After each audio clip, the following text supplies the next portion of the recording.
Kim's classmates were initially envious of her necklace, but after hearing that it was a gift from Stephen, their expressions turned sour. That's probably a knockoff he bought on the streets. I agree. He can't even support himself. How would he have the money to buy Fergus's necklace? Marrying a good-for-nothing man is such a pity. He doesn't have the money to buy a proper present. Not everyone can be like Joe. He spent $5 million for a single meal. Stephen smiled as he gestured to Joe. You can ask Joe if it's real or fake. He would know. Joe was surprised when everyone looked at him. He gritted his teeth in anger when he recalled what happened at the restaurant that day. He turned away and looked elsewhere. You're talking as if the necklace is real. Do you have an invoice? Do you have an anti-counterfeit certificate? One of Kim's classmates asked. Of course I do. Stephen took out his phone and showed them pictures. After Joe questioned him last time, he had predicted that Kim's classmates would do the same. He made sure to ask Keisha to send him the relevant documents. Kim's classmates were dumbfounded. I can't believe it. Carl was also curious.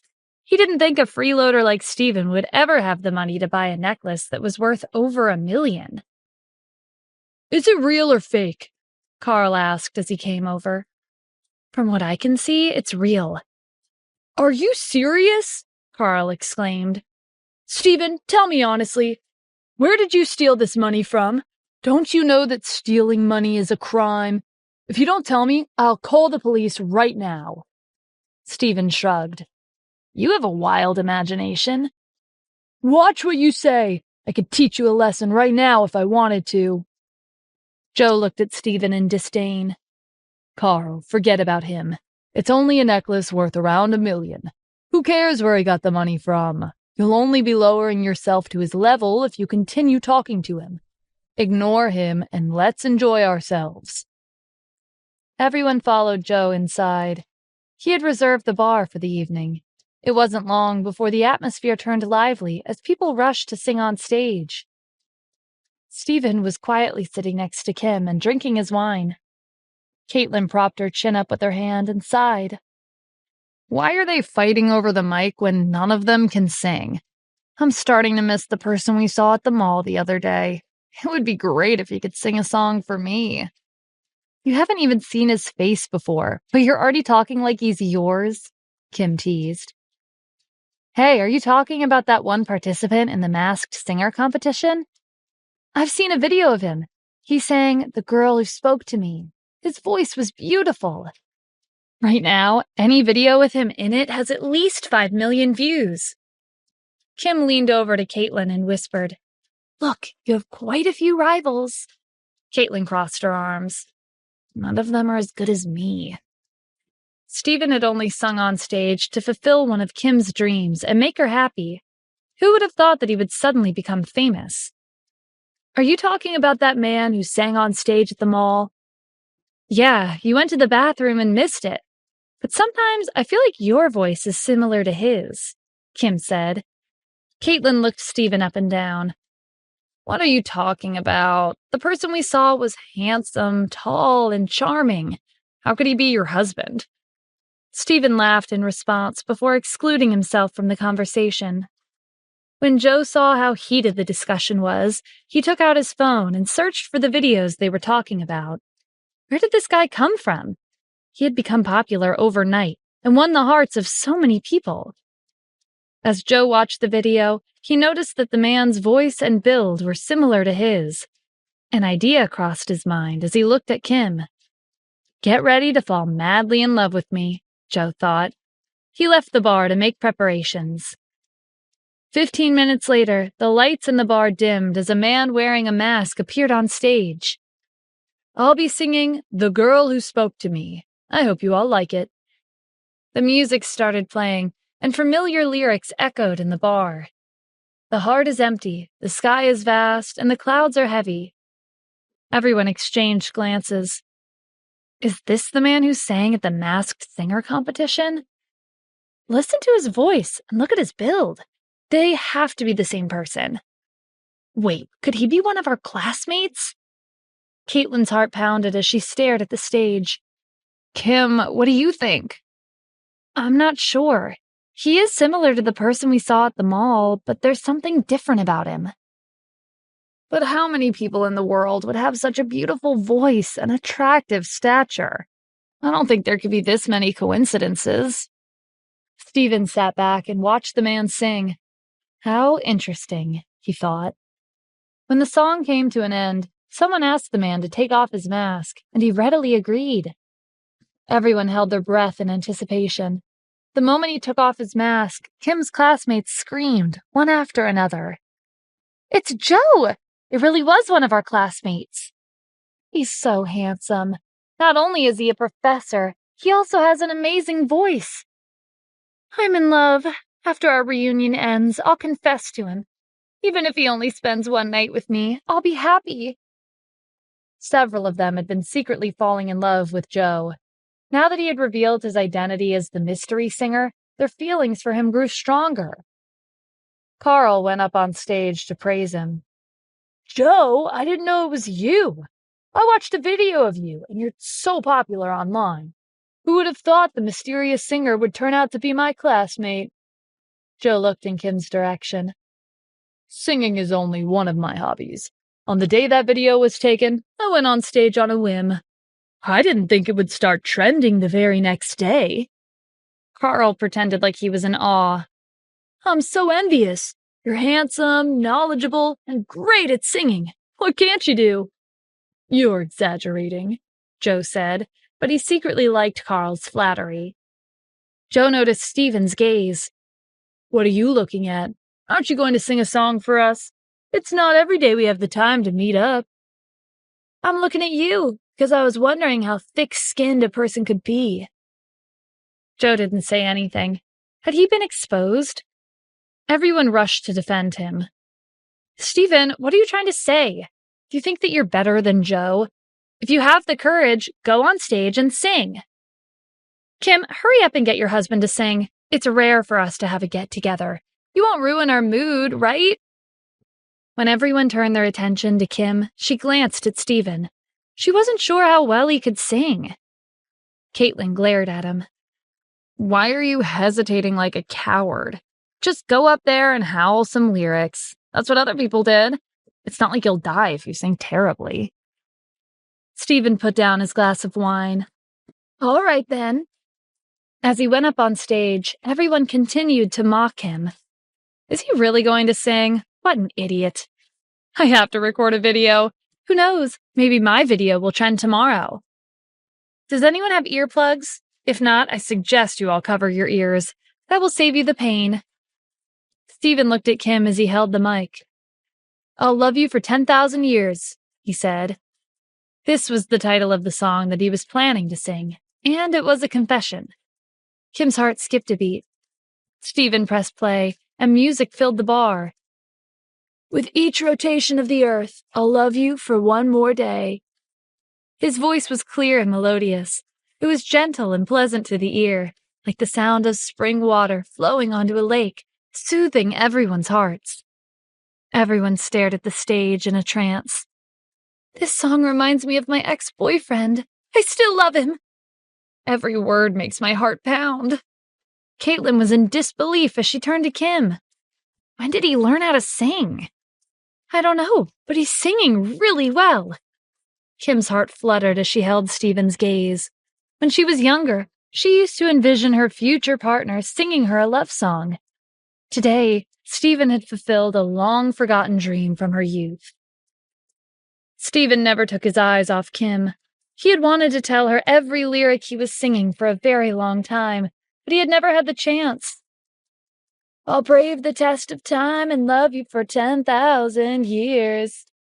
Everyone was entranced by Stephen's singing. He reminded them of their own experiences in love.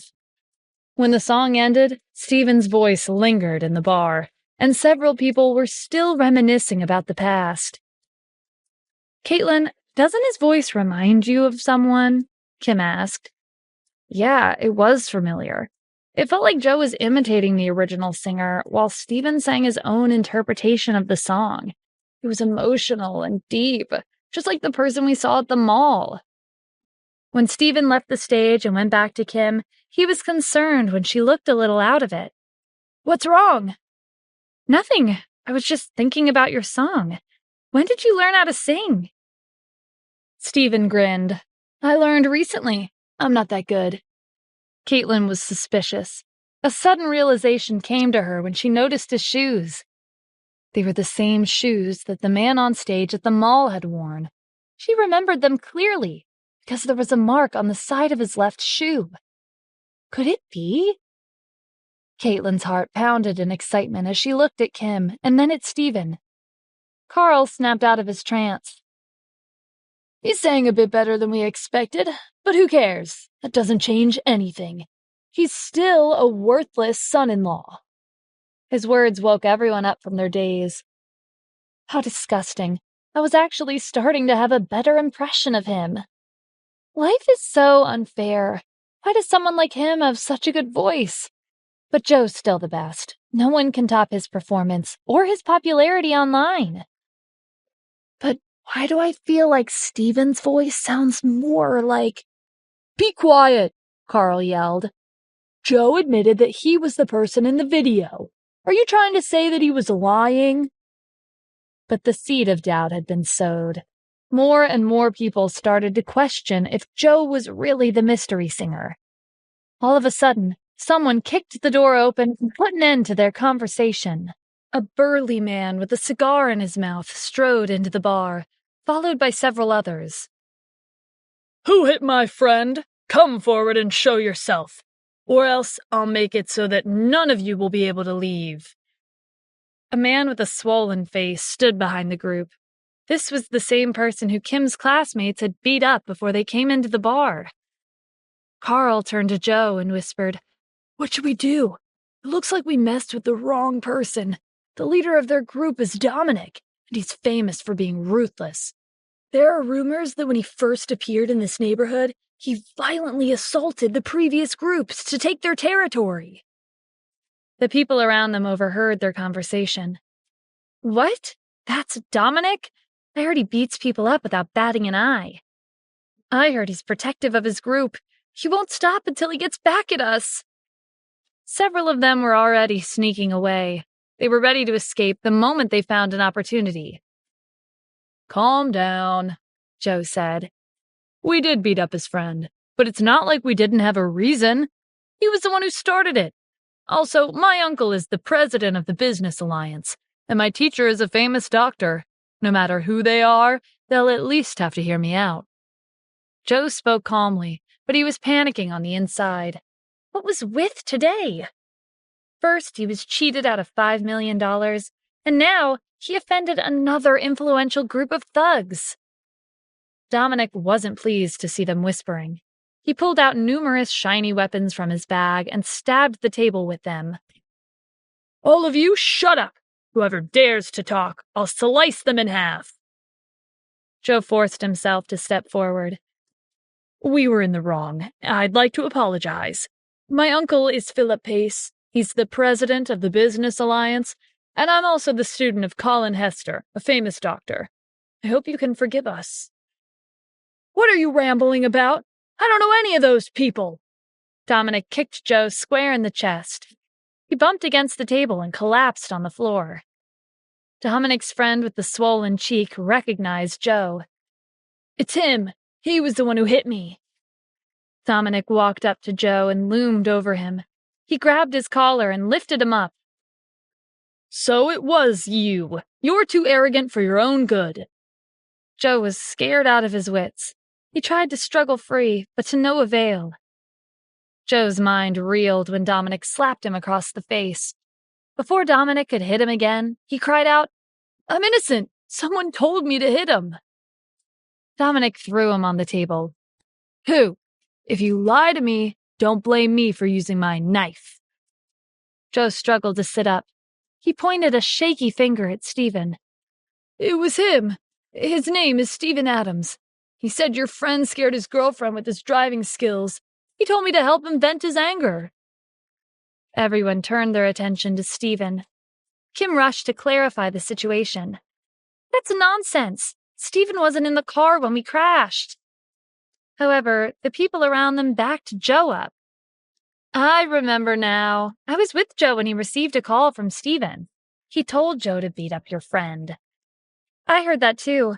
At the time, Joe was strongly against it. But that Stephen actually threatened his own wife, Kim, so we had no choice but to agree. This is all because of that Stephen. Dominic, you can do whatever you want to him, but let us leave first. Kim didn't expect her university classmates to be this despicable. You're all going too far. Nothing you said was the truth. Caitlin also stood up for Stephen. She's right. I was with Joe the whole time. When did he ever pick up the phone? Carl gave them a look of disapproval. I understand why Kim would defend Stephen, because they're married. But Caitlin, why are you sticking up for him? Kim and Caitlin couldn't believe what they were hearing. These people were ridiculous. Dominic dragged his knife against the wall as he went up to Stephen. Are you the person they're talking about? Stephen Adams? Stephen sent a message before looking up from his phone. Yes, I'm Kim's husband. You sure are confident. Aren't you scared that I'll cut you down? Dominic threw a chair against the wall, and it broke upon impact. Kim's classmates screamed and crouched on the floor. Stephen was relaxed as he looked around the bar. Are you all sure you want to cut ties with me and pretend like we've never met? No one replied. They looked at Stephen like he was their scapegoat. Forget it. Kim, Caitlin, let's go, Stephen said as he stood up. Dominic was furious when Stephen ignored him, but before he could do anything, his phone rang. Dominic's expression turned into one of fear when he saw the number. He hurried to the door to take the call. After a long time, Dominic returned. He was no longer as haughty as before. Mr. Adams, please feel free to leave. I've investigated thoroughly. This has nothing to do with the three of you. The others were hopeful when they saw that Dominic was letting them leave. What about us? Shut it, Dominic warned. One more word and I'll chop you all into pieces. Stephen held Kim's hand and motioned for Caitlin to follow them. Let's go. When they reached the door, Stephen turned around. All right, I almost forgot. There's someone named Carl. His mouth stinks. You guys should teach him some manners. Carl paled when Stephen called him out. When they left the bar, Kim couldn't help but look back. Stephen, can't you bring them with you? Stephen put on an expression of someone who just survived a life-or-death situation. It's good enough that the three of us made it out safely. I used your name to send Christina a text just now. That's why she saved us. Besides, they won't go overboard. Kim remembered the beautiful woman at the hotel who had given her a business card. Christina had told her to give her a call if she ever needed help. At that time, Kim didn't know when she would ever need to call her. Who knew Christina would save them today? Caitlin had been thinking that Stephen was the mystery singer, but she scrapped that thought when she saw him act timid at the bar. Here I was thinking you knew someone powerful, but it turns out it was Kim who had connections. Stephen smiled. That's right, Kim's incredible. Someone like you won't have the connections like she does. Whenever Stephen was around, he never failed to annoy Caitlin. But before she could say anything else, he and Kim said their goodbyes and left in the car. The next day, after Stephen drove Kim to work, he rushed to Colin's house. How is he doing? Is he okay? Mr. Adams, he's no longer on the brink of death. Whoever it is, as long as they're still breathing, I'll be able to save them. Colin spoke respectfully, but there was a hint of pride in his voice. Okay, take me to him. Be careful not to reveal my identity. Colin led Stephen to the other room. Matthew's complexion was pale, and he could barely sit up.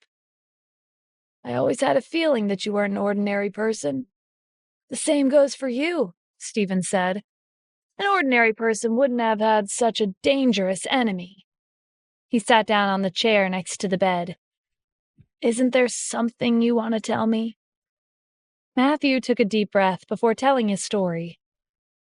He used to be my subordinate and my best friend. When we left the slums, we were foolish and not afraid of death. We were always getting into trouble. After we made a name for ourselves in the underworld and expanded our territory, he joined forces with a few other groups and stole my position. He even killed my wife in front of me. Why didn't he kill you? Because I got lucky. He shot me, but I managed to escape all the way to Los Angeles. It wasn't until recently when he found out I was hiding here. That's why he sent someone to get rid of me once and for all. A trace of emotion flickered in Stephen's eyes. No wonder I felt like we were alike. We've had similar experiences. He looked Matthew in the eye. Do you want revenge? Yes, but with my current condition, I don't think... Stephen stood up and headed to the door. If you want your revenge, then the first thing you have to do is recover. After you get better, I'll help you with what you want to do. At this time, Harry was in Kim's office at the company. You're the vice president, but you barely have any work to do. This can't continue. Kim was in no mood to sugarcoat her words. Isn't that all because of you? Hey, why are you making me sound like some kind of bad guy? No one's stopping you from working here. I actually have something for you to do. This afternoon, someone from our company needs to supervise the inspection at the Century Garden. I have other things to take care of, so I'll leave this to you. As soon as Harry finished, he put a stack of documents on Kim's desk and left the room without waiting for her answer. Kim was dumbfounded as she flipped through the documents. This was a project that Harry had been overseeing for a long time. She didn't know anything about it, so how could she be responsible for the inspection? More importantly, the inspection was the most important part of this project. Why would Harry push the work onto her instead of personally doing the job himself? But regardless of the reason, Harry had already given her this task, and she would have to do it in his place. After lunch, Kim decided to give Stephen a call. She had a strange feeling about all this, and she didn't think it would be a good idea to go alone. Since there was no one in the company who she could trust, she could only ask Stephen to tag along. If something really did happen, at least he would be on her side. Are you free right now? I need to drop by the Century Garden. Can you come with me? Sure, I'll pick you up soon. Stephen arrived at 1 p.m. Kim's mind was a mess as she got into the car. She had spent the entire morning trying to digest all the information she had been given on the project. Why do you need to go there? Shouldn't the vice president be in charge of finances and internal affairs? Stephen asked. I only found out today that I'm responsible for the inspection. This has always been Harry's job, but he said he had other important matters to attend to, and he doesn't have time to do it himself. That sounds a bit strange. What do you think he's up to? I don't know, but those who work in the real estate industry should be aware of how important inspections are. They could make or break the project. If there was an accident, you'll probably have to take the blame for it instead of Harry. Kim thought it over. But he wouldn't dare try anything. Everyone knows how important this project is to the Cassidy family. And even if he wanted to, Grandma would never let him. I hope you're right, Stephen replied. Half an hour later, they arrived. When they stepped out of the car, a group of people in uniform rushed over. A middle-aged man in uniform came forward. Are you from the Cassidy group? Why are you late for the inspection? Although the man's tone was rude, Kim didn't want to offend him since he was only filling in for Harry. She apologized with a smile. You must be Mr. Mullen. I'm sorry for keeping you waiting. I'm Kim. Before she could finish, Mr. Mullen interrupted her. Cut the small talk and let's get started. We're busy people. Kim tried her best to maintain her smile. In order to pass the inspection, she could only swallow her frustrations. Please follow me. She led the group of inspectors into the building. Stephen followed them from behind. A typical inspector would be familiar with the employees from an established company like the Cassidy Group. Whether it was professionalism or for the sake of making connections, they would treat them with respect. It didn't make sense for this inspector to act high and mighty the moment he saw Kim. Let's see what tricks you have up your sleeve, Stephen thought. Not even 5 minutes after they entered the building, Mr. Mullen started criticizing. Haven't you cleaned up yet? Kim was nervous when she saw the mess in the hallway. We were careless. I'll ask someone to clean it up right away. Mr. Mullen pointed to the windows. Which company manufactured these windows? Are they durable? How's the quality? Kim racked her brain to recall. Real estate projects involved numerous companies, and it was impossible to remember all of them in only a few hours. I believe they're of standard quality. So you're not sure? If you don't know your own building, what was the point of you coming here? Kim was ashamed by his scolding, because he was right, but she did the best she could with the little time she had to prepare. As they made their way to each floor, Mr. Mullen asked countless questions, and Kim tried her best to answer them. Finally, they arrived at the rooftop. Towards the end of the inspection, Mr. Mullen crouched and examined a box of steel bars. Are these Lorenzi's steel bars? Kim was flustered as she flipped through the documents in a hurry. She had never heard of this company before. She skimmed through each page, but she couldn't find any mention of steel bars from Lorenzi. Mr. Mullen, we're using steel bars from a different company. Do you have eyes? Are you not seeing what I'm seeing? How could you hide this many steel bars from Lorenzi on the roof? They don't meet the safety requirements. From what I can see, your project is dangerous. Kim was getting anxious. She didn't know why these steel bars were here either. She called Harry, but he didn't pick up. In the end, she could only call the project manager, Raymond Cassidy, and ask him to come. When Raymond arrived, he glanced at Kim in disapproval before greeting Mr. Mullen. What's the situation? Mr. Mullen didn't answer and turned around. Kim couldn't be bothered to care about Raymond's disrespectful attitude towards her. Explain what's going on with these steel bars from Lorenzi. How would I know? The last time I came, they weren't here. You're the manager of this project. How could you not know? If you're aware that I'm the manager, then you should also know that I'm not in charge of the inspection. Since the building has been completed, my work is done. You should solve your own problems. As a vice president, you can't even handle something as important as an inspection? You're an embarrassment to our family. Without another word, Raymond left. While Kim was at a loss of what to do, Stephen went up to her and held her hand. Mr. Mullen, how do you propose we deal with this situation? He asked. There's nothing more to be said. You've failed the inspection. Kim tightened her grip on Stephen's hand. The Century Garden project was essentially the face of the Cassidy Group. If something went wrong, it would be a devastating blow to their reputation, and there would also be a shortage of funds. They couldn't afford to fail the inspection. Stephen narrowed his eyes. You're giving your answer after seeing a few boxes? Shouldn't you call some experts over to inspect them? I don't believe you have the qualifications to determine their quality. You're bold to threaten me, but I'm the inspector here, and I have full authority. You've failed the inspection, and that's that. Nothing you say can change my mind. Stephen was now completely sure that Mr. Mullen had accepted a bribe to intentionally make things difficult for Kim. Is that so? Are you telling me that even your boss, James, can't overturn your judgment? Mr. Mullen laughed. Stephen, don't think I don't know who you are. You're only a son-in-law of the Cassidy family. Even your grandmother isn't qualified to meet with my boss. What makes you think you can contact him? You'll know soon enough, Stephen said. He sent a message to Jack, telling him to get James to come to Century Garden. Mr. Mullen sent the other inspector away. All right, I won't be leaving yet. I want to see how far you can take your nonsense. Meanwhile, Harry had just received a phone call from Raymond. Grandma, we should go. Raymond told me they're at the rooftop. Has everything been arranged? You can't make any mistakes. The inspection is the most important part of this project. Don't worry. Mr. Mullen is one of us. On the surface, he'll tell Kim she's failed the inspection. But in reality, we passed a long time ago. Good, Helen said as she got ready to leave. I don't have anything against Kim, but we can't risk having the Cassidy Group fall into the hands of outsiders. Meanwhile, Kim was pacing back and forth on the rooftop, trying to figure out a solution.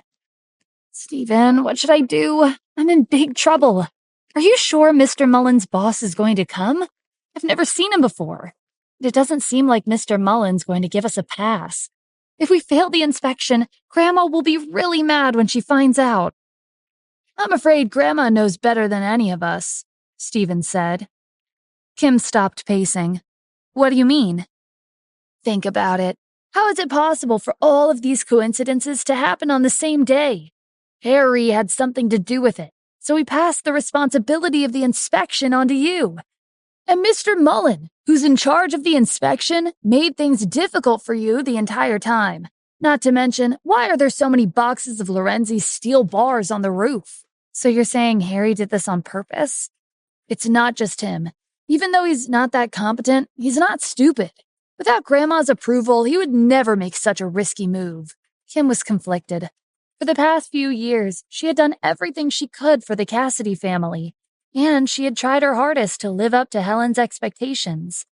But after recent events, she was beginning to wonder if they would ever acknowledge her and support her. A group of people pushed open the door to the rooftop. It was Helen, Harry, and several members of the Cassidy family. Grandma and Harry, why are you two here? Kim asked nervously. If we didn't come, this project would have been ruined, Harry said. Do you know how important this project is to the Cassidy family? You're the vice president, but you can't even handle an inspection. Grandma, I can explain. Helen signaled for Kim to be quiet. There's no need for that. We'll talk later. She walked up to Mr. Mullen and greeted him. Thank you for your hard work, Mr. Mullen. I'm really sorry for causing you trouble today. My granddaughter is lacking. Please forgive her. Miss Helen, this isn't our first meeting, so I'll get straight to the point. To tell you the truth, I'm not pleased with your granddaughter. Her professionalism isn't up to standard. She wasn't prepared for the inspection, and she was disrespectful. I don't understand why you would make someone like her the vice president. Harry watched with a satisfied smile. It seemed like the money he spent last night wasn't for nothing. Don't worry, Mr. Mullen. Once I get back to the company, I'll submit the necessary documentation to remove Kim from the vice president position. As for the inspection... Helen trailed off and gave Mr. Mullen an expectant look. It won't be a problem. I'll have experts come later and check the steel bars. As long as they're not from Lorenzi, I'll give you a pass for the inspection. That's good to hear, Mr. Mullen. Please follow me. I'll have my incompetent granddaughter apologize to you. Helen led Mr. Mullen over to Kim. Apologize to Mr. Mullen right now. Grandma, it's not my fault. You abused your position as the vice president to do whatever you wanted outside the company. And you even disrespected Mr. Mullen. Just where did you get the courage? When we got back to the company, you'll no longer be the vice president. If you don't apologize now, don't even think about coming to work tomorrow. Tears welled up in Kim's eyes. She felt even more wronged when she saw the smug look on Harry's face. Kim didn't have a choice. She had worked hard at the Cassidy Group for many years. She couldn't let her efforts go to waste. Just as Kim was about to apologize, Stephen stepped forward and stopped her. You didn't do anything wrong. There's no need to apologize. Who do you think you are? Harry snapped. You have no right to go against Grandma. Kim held Stephen's arm. It's okay. An apology is nothing. I can't leave the company. Mr. Mullen crossed his arms when he saw Stephen. It wasn't just your granddaughter. This man also disrespected me. Get him to apologize right now. Harry didn't wait for Helen's instructions, and she spoke in her stead. Didn't you hear what he said? Hurry up and apologize. For someone as shameless as you, it won't be difficult, right? An apology from me is fine, but I have one question for you. You were supposed to be in charge of the inspection today, but you handed over the task to Kim at the last minute. What urgent matter could have been more important than the inspection? As for you, Grandma, we've only been here for 30 minutes. How'd you get here so fast? Were you already expecting a problem with the inspection? Helen wasn't happy with the implication behind Stephen's question. Why do I have to report to you? Just because you have some connections with the owner of Global Investment doesn't mean you can just say whatever you want. If you don't apologize, I'll kick you out of the Cassidy family. It's fine if you don't want to tell the truth. I wasn't expecting you to give me an answer anyway. Stephen turned to Kim. Do you see their true colors now? Kim blinked back tears. Helen and Harry really had colluded with each other to force her to give up her position as the vice president. Your granddaughter's husband said that he would tell my boss to come here in person. He won't be pleased when he hears about this, Mr. Mullen said.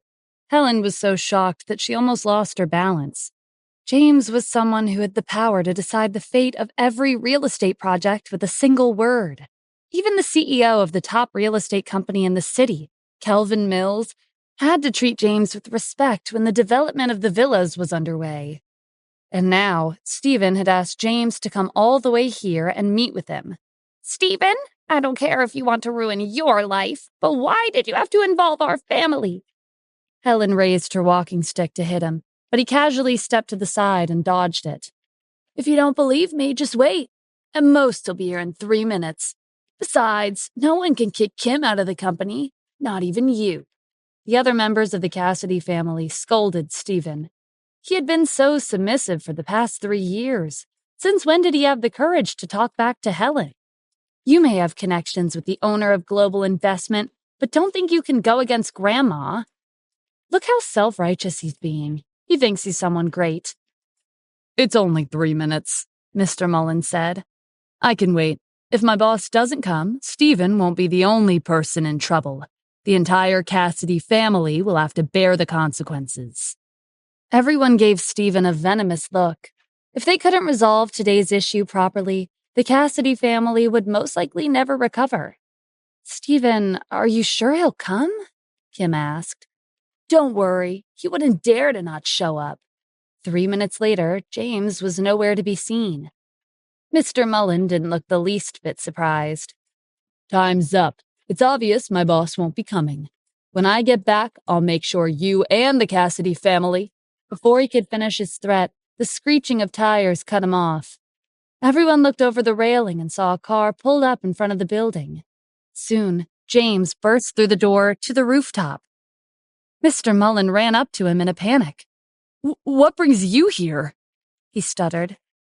James shot Mr. Mullen a glare before addressing the crowd with a smile. Excuse me? Which one of you is Miss Kim? Kim glanced at Stephen in disbelief. That would be me?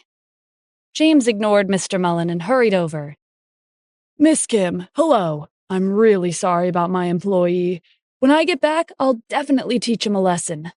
15 minutes ago, he had received multiple calls from several influential people in the city.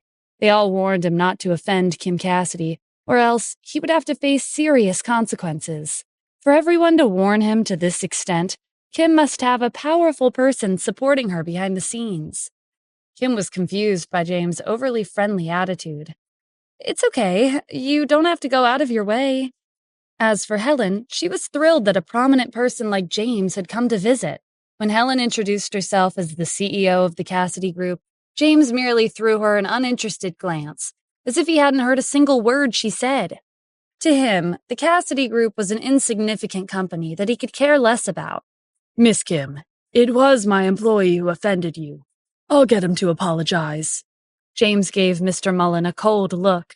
Why are you still standing there? Apologize. Now. Mr. Mullen gritted his teeth and went up to Kim. He lowered his head and did as he was told. I'm sorry, Miss Kim. It was only a few minutes ago when he had asked Helen to force Kim to apologize to him.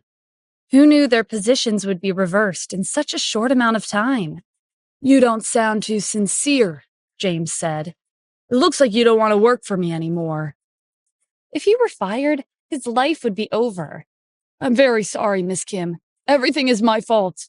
Everyone was shocked. In the blink of an eye, the arrogant Mr. Mullen was now on his and apologizing to the very person he had criticized. Since that was taken care of, James decided he might as well do Kim a favor. He turned to Helen. You said you're the CEO of the Cassidy Group, correct? In the future, I hope you can treat Miss Kim with respect and support her. Of course, I understand, Helen promised. Stephen intentionally pretended like he was clueless. Are you sure about that? Didn't you say you were planning to remove Kim from the vice president's position as soon as you got back? Oh, and didn't you also want to kick her out of the company?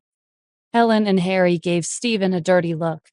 This was trying to take advantage of James's influence. Is that true? James demanded without a trace of politeness. Let me give you a word of advice. In the future, if Miss Kim is ever treated unfairly at your company, be prepared for your family to disappear from the city. Helen rushed to reassure him. No need to worry. No one will touch her position. Good. James held out his business card to Kim. Miss Kim, if you need help, feel free to give me a call anytime. Everyone stared at James and Mr. Mullen as they left the rooftop. Grandma, if there's nothing else you'd like to discuss, me and Stephen will be leaving, Kim said. After what happened today, she felt like she had grown further apart from Helen. Helen stopped them.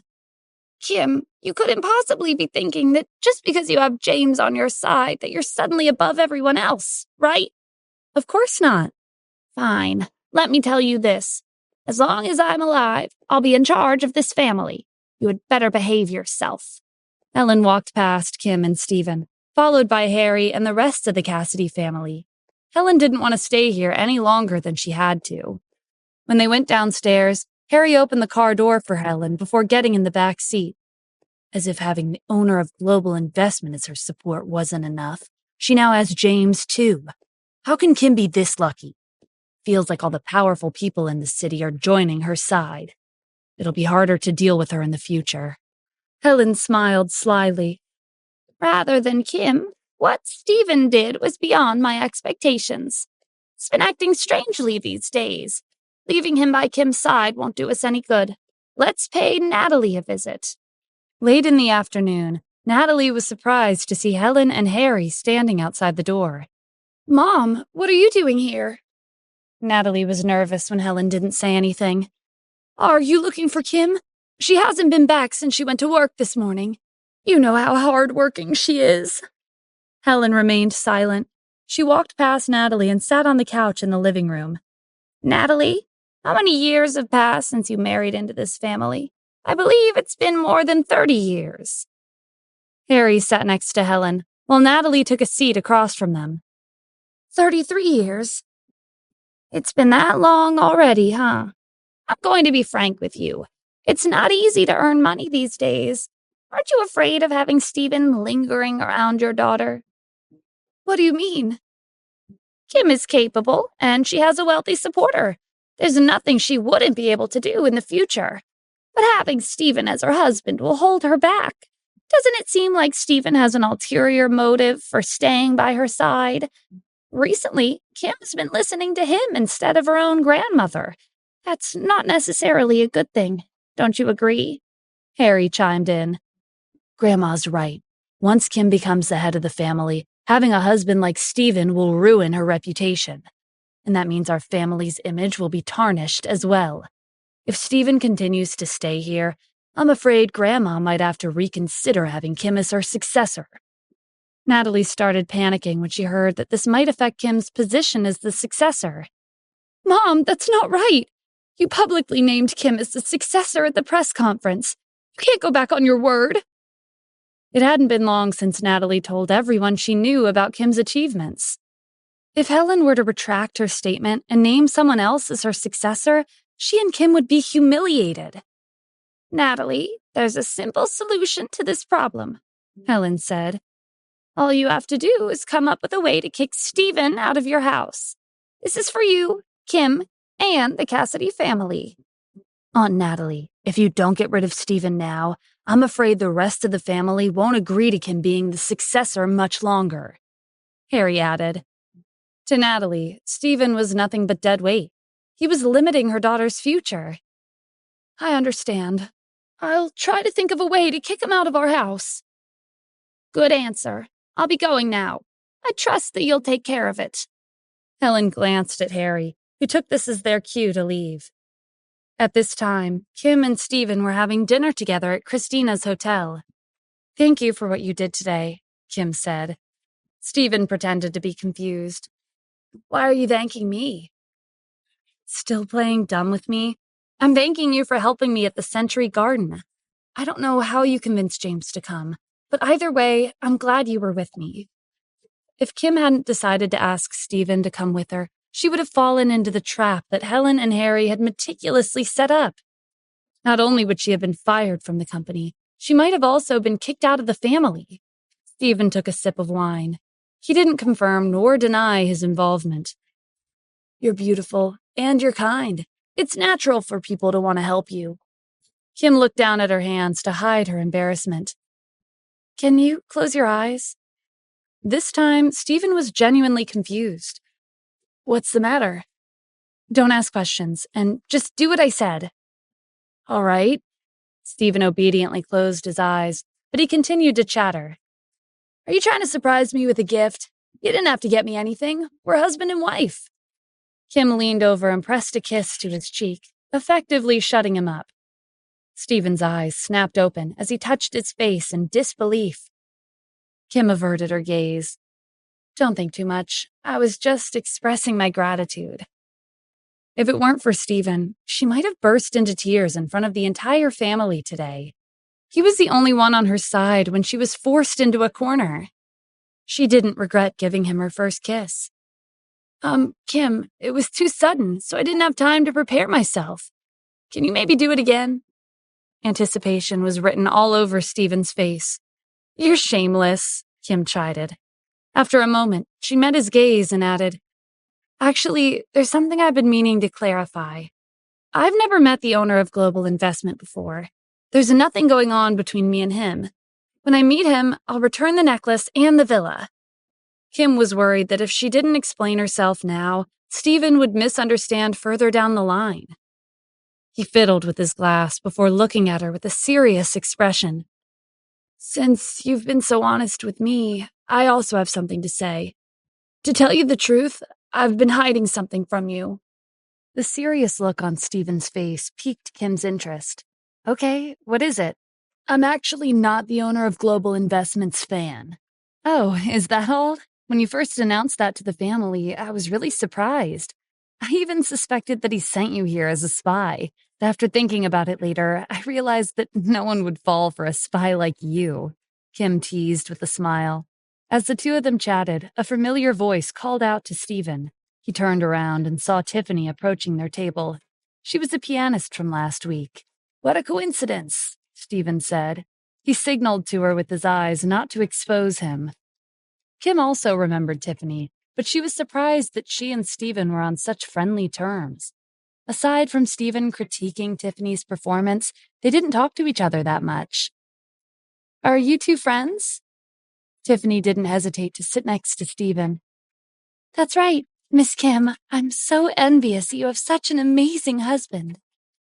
Kim's mood soured when she saw how close Stephen and Tiffany were.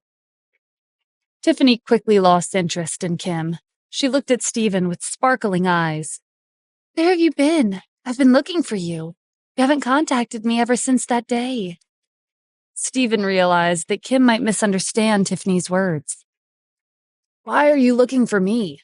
Also, please don't talk as if we meet often. We've only met once, and that was at the hotel last week." Stephen gave Kim an apologetic look. He had only just made substantial progress with his wife. Why did Tiffany have to come out of nowhere and ruin everything? If he had known this would happen, he wouldn't have revealed his piano skills to her. Tiffany noticed the awkward atmosphere. She looked at Kim and then at Stephen. "I think I came at a bad time. Since you're not free today, how about we add each other on social media? It'll be more convenient for us to communicate if anything were to happen." "I don't think that's necessary." Before Stephen could stop her, the phone in his pocket fell into Tiffany's hands. She returned his phone a minute later. "It's done. By the way, I left you a message so you know it's me. It says, 'Beautiful Tiffany.'" Tiffany moved closer to Stephen and whispered in his ear, "I'm leaving now. Let's meet again when you're free." Kim glared at Tiffany's back as she walked away. What did she say before she left? Stephen hesitated. "Nothing much." He couldn't tell Kim what Tiffany said. That would be the end of him. Since Stephen didn't want to tell her the truth, Kim grabbed her handbag and headed to the door. Stephen silently cursed Tiffany as he ran after Kim. "Wait for me!" Kim was still angry after they got home. When she opened the door, the mess on the floor took her by surprise. "Mom, what are you doing?" Why did you move all of Stephen's things into the living room? Stephen followed Kim inside. He frowned when he saw his clothes scattered on the floor. Natalie got up from the couch when she saw Stephen. It's obviously because I need to kick him out of the house. Kim suppressed her anger and tried to be as patient as she possibly could. Stephen is my husband. Where is he supposed to go? Who are you calling your husband? Kim, don't forget. For the past 3 years, he's been freeloading off of us. Because of him, our family is about to become the laughingstock of the city. Not only that, he's also hindering your future success. I've had enough. Laughingstock? Hindering my future? Mom, have you ever evaluated Stephen from a perspective that doesn't involve his career and finances? He cooks, cleans, and takes care of the house whether we're busy or not. What has he done wrong? Stephen and I are married. If you really want to kick him out, then I'll leave with him. Kim was already in a bad mood since their run-in with Tiffany. She didn't expect an even bigger problem waiting for them at home. She was so close to losing her patience. Kim, I'm doing this for your own good. Having him by your side will only hold you back. That's not for you to decide, Kim yelled. Stephen glanced at the kitchen and noticed 2 glasses of water on the table. Mom, did Grandma come over? Natalie was startled when he exposed her, but she quickly regained her composure. Why does that matter? The point is that I've endured your presence for 3 years. If I were you, I would have been too embarrassed and left on my own a long time ago. I see, but even if I leave today, by the end of the month at the latest, you and Grandma will be begging me to come back. Natalie laughed, as if she had just heard the funniest joke. That will never happen. Stephen, you can't leave like this, Kim said. Don't worry, it'll only be for a few days. I'll be back before you know it. Kim was frustrated when she couldn't get through to him. Fine, do whatever you want. I don't care. Then I'll be leaving first. Call me if you need me, Stephen whispered. He gave Natalie a cold look. Mom, I'll send you the address. Don't get lost when you come to find me. With that, Stephen left the house without looking back. Natalie was confident that she would never have to look for him. Kim, since he's gone, shouldn't you divorce him now? Even if I die, I won't divorce Stephen, Kim shouted. She stormed off to her room and slammed the door behind her. She couldn't understand why he willingly left without putting up a fight. After Stephen left the house, he drove to Colin's house. I'll be staying here for the next few days. Colin was flattered to have the Grand Palace Master at his residence. Understood. I'll make arrangements. It's fine. I can just stay in the room next to Matthew's. How's he doing, by the way? Don't worry, Mr. Adams. He's been recovering well. With my skills, it won't be long before he makes a full recovery, Colin said proudly. When Stephen opened the door, he saw Matthew exercising on the floor. He took a seat at the table and poured himself a glass of water. Looks like you're feeling better. Matthew got to his feet. I owe you my life, Stephen. Don't hesitate to give me orders. I'll fulfill them to the best of my ability. It wasn't that big of a deal. Anyway, I have some free time for the next few days. I'll help you with what you want to do. I'm not sure if this is the right time for that. He controls the underworld in San Francisco. It won't be easy to get close to him, much less get rid of him. You don't have to worry about that. It'll be good enough as long as you can recognize him. I'll never forget his face, Matthew said bitterly. Good. Rest up tonight. We'll leave tomorrow at 8 o'clock in the morning. Stephen left and went to the room next door. Jack and Colin were waiting for him inside. Mr. Adams, you don't have to personally deal with them yourself. If you just say the word, we'll annihilate them any time, Jack advised. Colin nodded in agreement. He's right. There's really no need for you to risk your life. If anything happens to you, the world will be overrun with chaos and panic. Stephen didn't respond to their warnings. Do you know who wants to kill Matthew? Who's in charge of San Francisco's underworld? Jack and Colin exchanged a glance. He used to have a different surname, but he currently goes by Roland Adams. Roland was one of the Adams family's chess pieces. Their goal was to control San Francisco's underworld behind the scenes to start several mysterious businesses. With Roland as their figurehead, they made at least $100 billion worth of income every year. Stephen didn't have any plans of visiting Washington, D.C. right now. Matthew's enemy turning out to be Roland was in his favor. Getting rid of Roland meant destroying one of the Adam family's means of profit and helping Matthew get his revenge. This would be killing two birds with one stone. The next day, Jack drove Stephen and Matthew out of the city to a restaurant located in a shady neighborhood of San Francisco. "You can go back. Matthew and I will handle this," Stephen said. Even though Jack was worried, he could only follow Stephen's instructions. After Jack left, they went inside the restaurant and ordered a few dishes. While they were eating, Matthew scanned the interior and noticed the strange atmosphere. Besides them two, everyone else appeared to be ruffians. Several of them were covered in tattoos. Last night, the palace had sent Stephen detailed information regarding San Francisco's underworld. He read through as much as he could to familiarize himself with their hierarchy and their bases in the city. This wasn't an ordinary restaurant. It was more of a place where people from the underworld gathered. The boss of this restaurant was a man named Stanley. He was one of Roland's 36 subordinates. Because he wasn't skilled in flattery, he was gradually alienated from Roland and his other subordinates. "Wait, Stephen, did you come here to—" Before Matthew could finish his sentence, Stephen called out to the cashier. "Boss, pay up!" The cashier stood up from behind the desk. "What are you yelling for? What do you mean, pay up? You're the customer." Stephen continued to shout without restraint. "Do you work here? Shouldn't you come over and take a look at the problem?" The cashier strode over to their table and glared at Stephen and Matthew. These idiots didn't know who they were messing with. Causing trouble at this restaurant was a death sentence. Stephen pointed to one of the dishes on the table. "Look carefully. There's a strand of hair."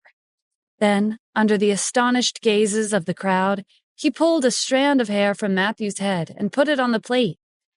The cashier waved his hand, and 10 people carrying iron rods surrounded the table. "What are you two playing at? Do you know who owns this restaurant? Stanley. Anyone who hears his name around these parts would know better than to run their mouths." Stephen drummed his fingers on the table. "Is this considered provoking your boss? Let me show you what it really means to provoke someone." The people surrounding their table took a cautious step back. This seemingly harmless young man was unexpectedly. Matthew was just as surprised as they were. So this was the infamous good-for-nothing son-in-law of the Cassidy family. Wouldn't they be scared if they were to find out what he was really like? The cashier clutched his head and screamed, "Why are you all standing around? Get him!" Matthew was stunned when Stephen didn't move. Was he scared out of his mind? What happened to his confidence from earlier? "What are you doing? Let's get out of here!" Matthew grabbed Stephen's arm, planning to drag him out of the restaurant. But no matter how much strength he used, Stephen didn't budge an inch. "Calm down," Stephen said. The cashier trembled in fear. "Who are you?" Stephen didn't reply. "Tell me, where's Stanley?" Stephen's intent made the cashier unable to refuse. He's at an abandoned warehouse in the suburbs," he stuttered. Stephen looked back at Matthew. "Let's go." Matthew glanced at the group of men, who were holding their arms in pain, before following Stephen out of the restaurant. "Ever since we left the city, it feels like you've become a completely different person." Stephen chuckled. "Maybe this is the real me." Matthew gave him a thoughtful look. In Los Angeles, Stephen was an ordinary son-in-law. But outside of the city, he was a fearsome man who was not to be trifled with. Fortunately, they started out as friends. Otherwise, Matthew would have subconsciously put his guard up whenever he was with Stephen after discovering this side of him. Stanley was with a young woman at the abandoned warehouse. "You'd better behave. If you act out of line, don't blame me for playing rough." The woman retreated to a corner. "Don't hold this against me. Roland was the one who told me to kidnap you. I'm just his lackey. Who am I to go against his orders? But don't worry, your father is the head of the Meyer family. As long as he gives us $1 billion, I guarantee that you'll be able to leave this place safely. Stanley glanced at his phone when it rang. It's your father. When Stanley picked up, a commanding voice sounded from the other end of the line. Where is my daughter? Let her go, and I can pretend like this never happened. I don't think you understand the position you're in. Your daughter is with us. You don't have the right to make demands. After Stanley hung up, someone knocked on the door. He wasn't expecting anyone, so whoever was outside intended to cause trouble. Stanley instructed one of his people to keep an eye on the woman before heading to the door with the others. Stephen took a step into the warehouse. Are you Stanley? Stanley didn't recognize him, so he was afraid of acting rashly against someone with this much strength. Yes, that's me. May I ask who you are? Who I am is of no concern to you. I'll give you 3 options. 1, 2, surrender. 3, work for me. Stanley looked past him and spotted Matthew. Shouldn't he be... Are you Matthew's subordinate? Did he ask you for help? Seeing as you came without backup, you must have a dish. I'll leave these small fries to you, Stephen said. Got it. Instead of tackling the group head-on, Matthew leapt into the air and landed directly in the middle of the fray. Stephen slowly walked up to Stanley. I know why you're here. You're bolder than you look. Where did you get the courage to kidnap the daughter of one of the top families in San Francisco? Besides information on the underworld, the palace had also sent Stephen information on their members' recent movements. It was detailed and straight to the point. Stanley tensed. Their plan was highly confidential. Not just anyone could have caught wind of it. How did you find out about that? Matthew made quick work of Stanley's men and returned to Stephen's side. Haven't you realized your situation yet? Why do you think Roland dared to mess with the Meyer family? It's because he never planned on taking responsibility. What are you trying to say, Matthew? Roland wants to get rid of you. After you get the $1 billion, he'll take the money and force you to take the blame. Even if you reveal Roland as the mastermind, who will believe you? There's no evidence. Of course, things don't have to play out this way. Turn your back and cut all ties with him. Stanley thought it over. Ever since he kidnapped the daughter of the Meyer family, the entire city has been in an uproar. Every media outlet was fighting over the chance to report on the kidnapping. The situation was getting out of hand.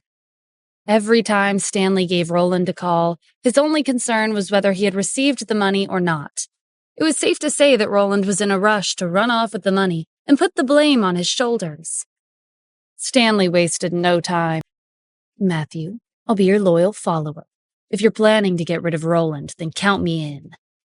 You're pledging your loyalty to the wrong person, Matthew gestured to Stephen. He's the real boss. Stanley shifted his gaze to Stephen. I'll gladly work for you. Stephen was indifferent as he held out his hand. Get up and give me your bank card. Stanley was confused, but he took out a card from his wallet and gave it to him anyway. Stephen took a picture and sent a message before tossing Stanley his card. Leave the girl to me and report back to Roland. Report? I can't go back empty-handed. I just asked someone to wire you $1 billion. Give that money to Roland. Stanley stared at Stephen as he walked into the warehouse. He had originally thought that Matthew was following some kind of big shot, but it turned out to be it was in over his head. After leaving this place, Stanley planned to take his people and go into hiding. Before he could do anything, his phone vibrated, notifying him of an incoming text. Stanley's hand shook when he read the message. He had just received $1 billion. Who in the world could transfer $1 billion with a single message? And to a stranger, no less. The more Stanley thought about it, the more excited he became. Wouldn't it be a blessing to work for such an incredible person? Stanley motioned for his people to get up and follow him out of the warehouse.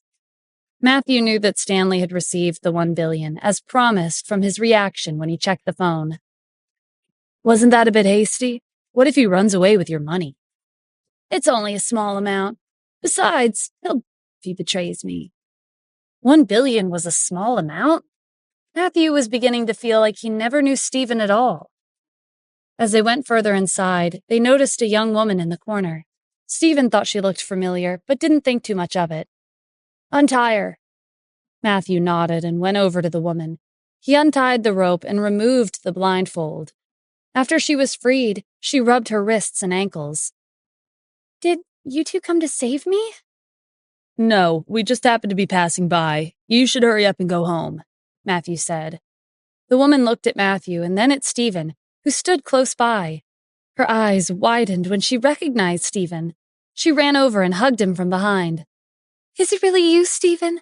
You're here because you came to save me, right?" Stephen struggled to get her off of him. "Let go of me." When he finally managed to pull her arms away and turned around to face her, he was surprised to see who it was. "Tiffany, why is it you again?" "Hey, stop pretending. You came here on purpose because you knew that I was in danger. What do you mean you were just passing by? I don't believe that one bit. Oh yeah, do you want to divorce Kim and take me as your wife instead?" Stephen felt a headache coming on. "Matthew, take her home. I'll wait for you at the hotel." Tiffany quickly hid behind Stephen. "No, I'm not going anywhere. I'm coming with you." "We have important matters to take care of," Matthew said sternly. "Come with me. I'll take you home." Tiffany put her hands on her hips. "Important matters? Stephen, bring me along. I'm the daughter of the Meyer family. Everyone will listen to you if I tell them my name." Stephen ignored her and walked away. Matthew gave Tiffany an unimpressed look. "If you're really that powerful, how did you let yourself get kidnapped and taken to the middle of nowhere?"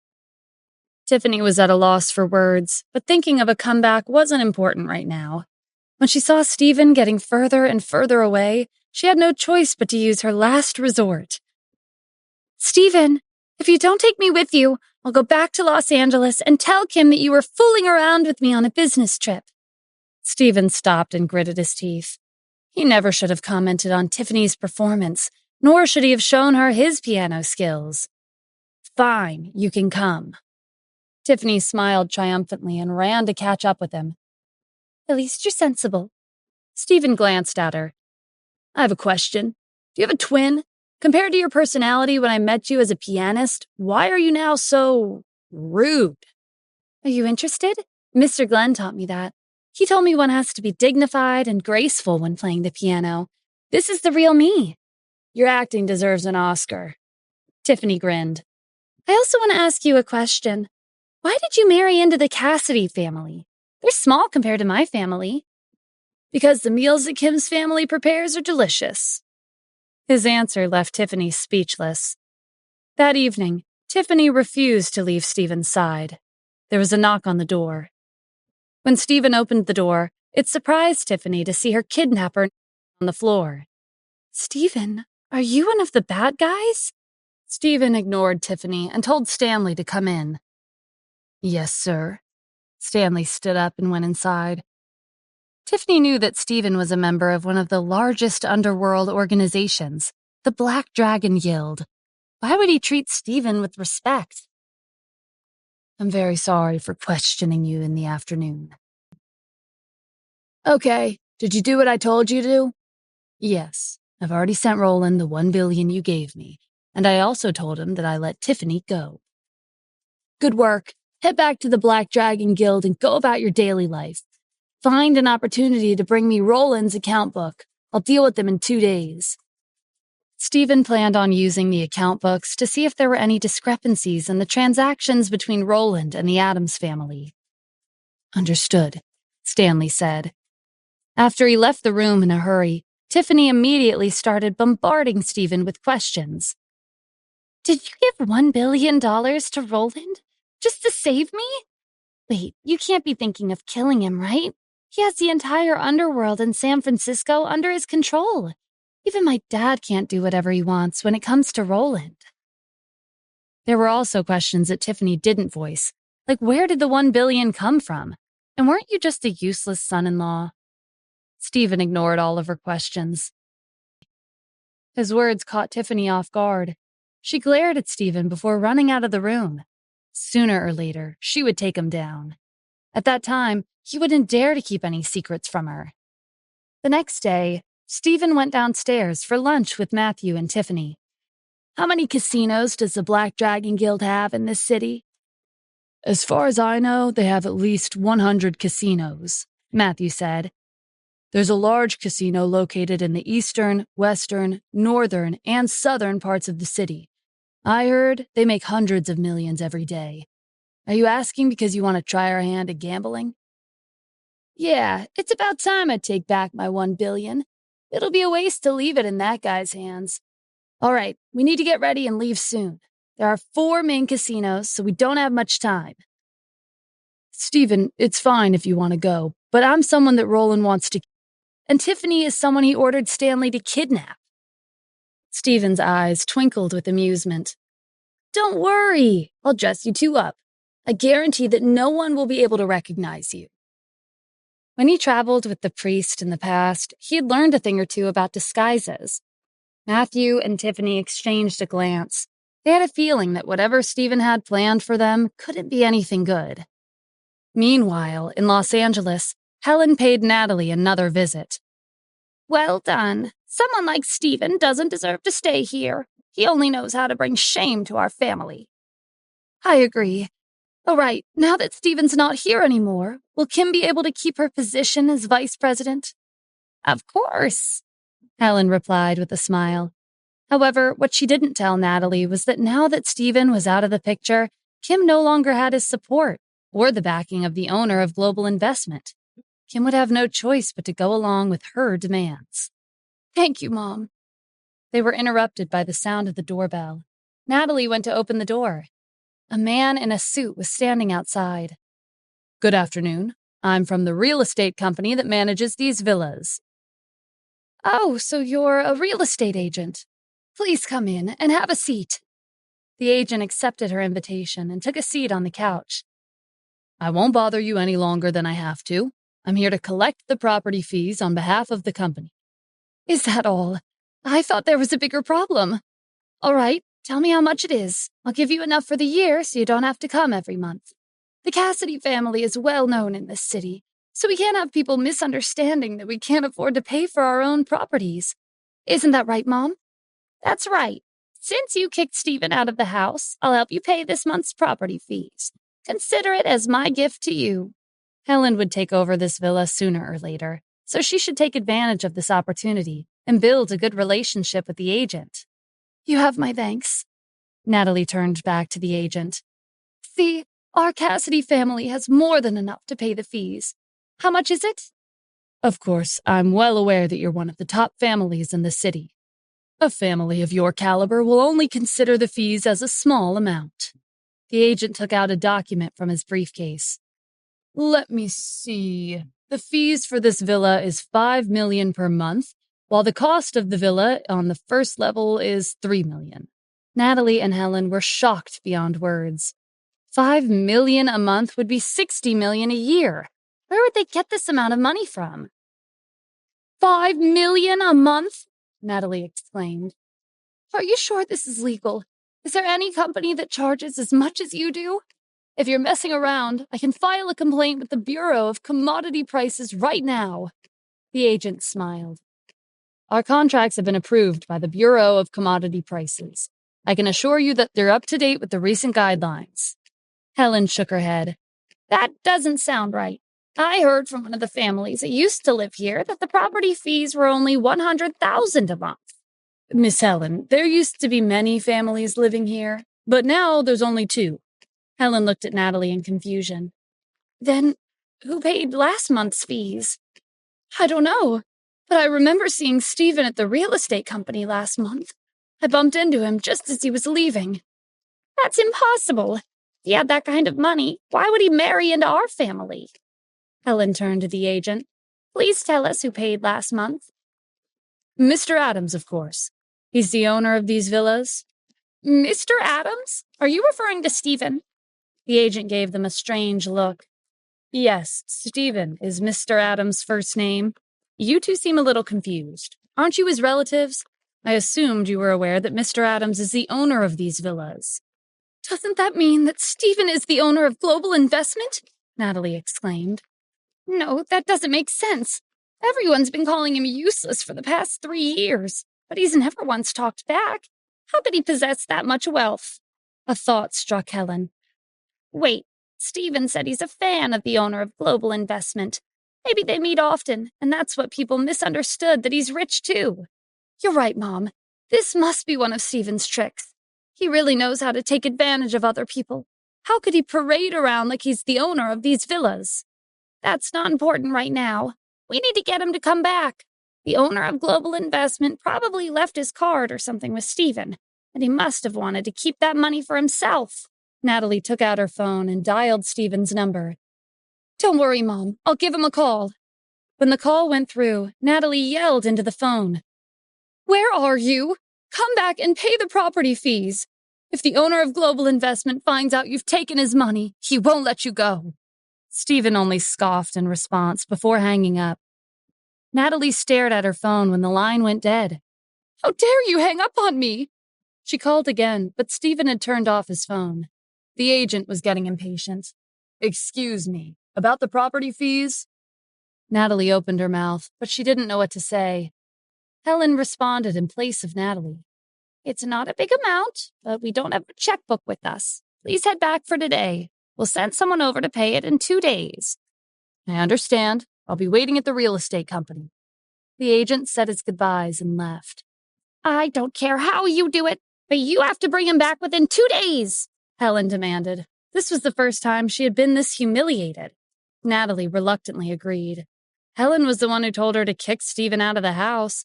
Why was she shifting the blame onto her? At this time, Stephen was in front of a casino with 2 ladies. One of the ladies was wearing heavy makeup, and she was giving Stephen an exasperated look. Was this really necessary? The lady's deep voice oddly resembled Matthew's. The other lady, whose voice strangely sounded like Tiffany's, crossed her arms in annoyance. Did you do this because you're holding a grudge against me? There was nothing out of the ordinary about her, but if someone were to take a closer look, they would realize that she was wearing multiple layers beneath her coat. Stephen forced himself not to laugh. Let's go inside. He led them into the casino. The interior was grand, and the lighting accentuated the luxurious furnishings. The casino was bustling with people, and the atmosphere was lively. Tiffany followed Stephen closely. Are you sure you can do it? My dad told me it's not easy for people to win here. Matthew looked around. He never had much experience with gambling, not even when he was at the head of San Francisco's underworld. It looks complicated. They probably have a lot of tricks set up. Are you confident in winning? Stephen shrugged. I don't know. It's my first time here. Tiffany and Matthew were stunned. This was his first time here?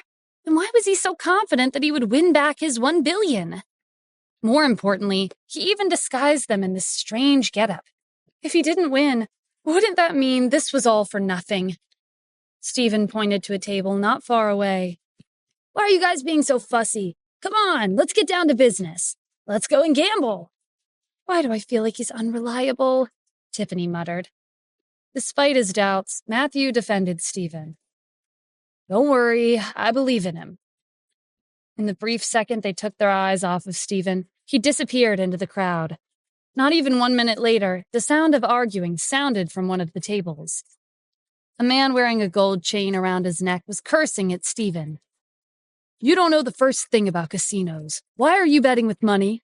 The first thing you do when you come to a place like this should be exchanging your money for chips. If you don't even know something as simple as that, you should just leave. Tiffany and Matthew looked at each other before squeezing through the crowd. What's going on? Matthew whispered. Stephen gave them a confused look. Do I need chips to gamble? Tiffany and Matthew stared at him in disbelief. Hi, I'm Stephen. Want to know my secrets? Then download the Pocket FM app and listen to the exciting episodes of Secret Succession now.